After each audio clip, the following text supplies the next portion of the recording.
সন্ধেবেলায় সুন্দরীর চাবি হাতে নিয়ে আমরা চলে গিয়েছিলাম একটা বিয়ে বাড়ি অ্যাটেন্ড করতে। একদম পুরো প্রচণ্ড ভিড় ছিল আর গরম ভাই প্রচণ্ড বেড়ে গেছে।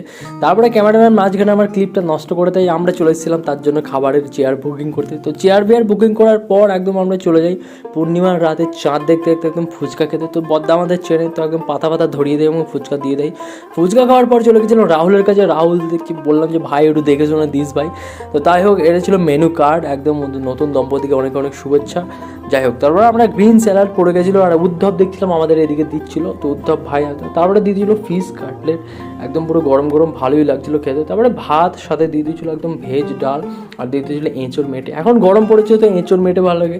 তো তোমরা জানিও কমেন্টে কাদের কাদের এঁচোড় ভালো লাগে। তারপরে ভাই একদম পুরো খাসি দিয়ে দিয়েছিলো একদম পুরো একদম।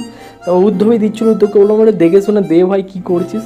তারপরে ভাই ফাইনালি একদম দিয়ে দেয় একদম রাহুল এসে আমাকে। তারপরে বাকি যাগুলো ছিল সেগুলো খেয়ে যাও। আমি লাস্টে মিষ্টি খাচ্ছিলাম, কিন্তু মালটা দেখছি তখনও ভাই মাটন সাটাচ্ছে। ভাই কত মাটন দিয়েছে ওকে। তারপরে ফাইনালি আইসক্রিম খাওয়ার পর আমরা বিদায় জানিয়ে প্যান্ডেলকে বাড়ি চলে যাই। তোমরাও চ্যানেলটা সাবস্ক্রাইব করো। বাই।